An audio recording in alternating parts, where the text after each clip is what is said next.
Welcome to S4 media.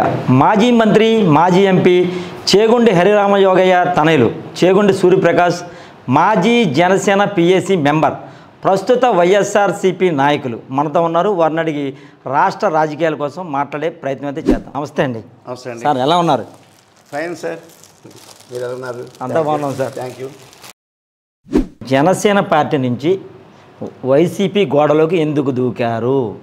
నేను మా నాన్నగారి యొక్క సూచన మేరకు జనసేన పార్టీలో జాయిన్ అవ్వడం జరిగిందండి. జనసేన పార్టీ వలన ప్రజలకు ఉపయోగపడే కార్యక్రమాల యొక్క రూపకల్పన జరగకపోవటం. ఇంచుమించు 2014 నుంచి మీరు ఉన్నారు. ఈ 10 సంవత్సరాల్లో జనసేన పార్టీ నిర్మాణం అవ్వలేదంటారా?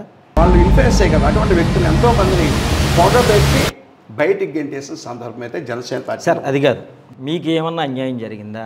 సంవత్సరాల నుంచి కూడా డైరెక్ట్గా పవన్ కళ్యాణ్ గారు మిమ్మల్ని టార్గెట్ చేశారు. డైరెక్ట్గా టార్గెట్ టార్గెట్ ఈ జిల్లాకు చెందినటువంటి జిల్లా అధ్యక్షుడు నాకు వ్యతిరేకంగా పార్టీలో చిచ్చు పెట్టి విషయాన్ని స్వయంగా పవన్ కళ్యాణ్ గారు వారి ఇంట్లో కలిసి నేను విన్నవించుకోవడం జరిగింది. వారం జనవాణి కార్యక్రమానికి వచ్చినప్పుడు నా మీద జరుగుతున్న దాడిని స్వయంగా నేను పట్టుకెళ్ళిచ్చాను. స్వయంగా ఆయనకి నాదెండ్ల మనోహర్ గారికి కూడా ఆచంట నియోజకవర్గంలో నా మీద జరుగుతున్నటువంటి దాడుల్ని నేను స్వయంగా ఆయన దృష్టికి తీసుకురావడం జరిగింది.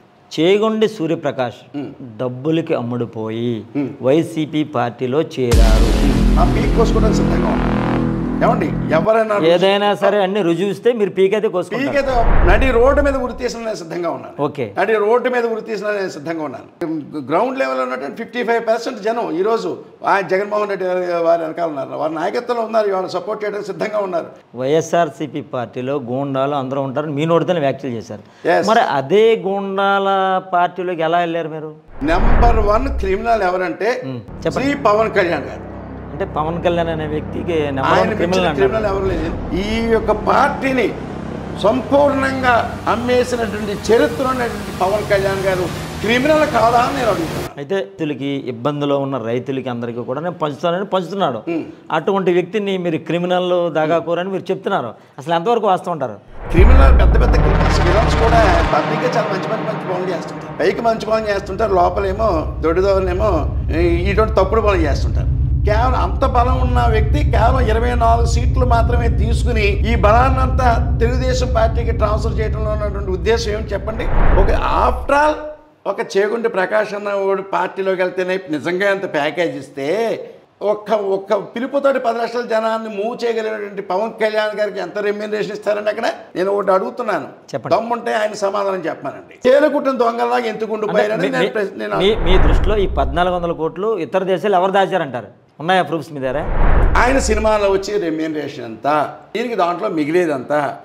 ఒక పార్టీ రన్ అవ్వాలంటే ఎంత ఖర్చు అవుద్ది, ఎన్ని వందల కోట్లు ఫండింగ్ వస్తుంది, అట్లకి జమా ఖర్చు ఏదన్నా ఉందా?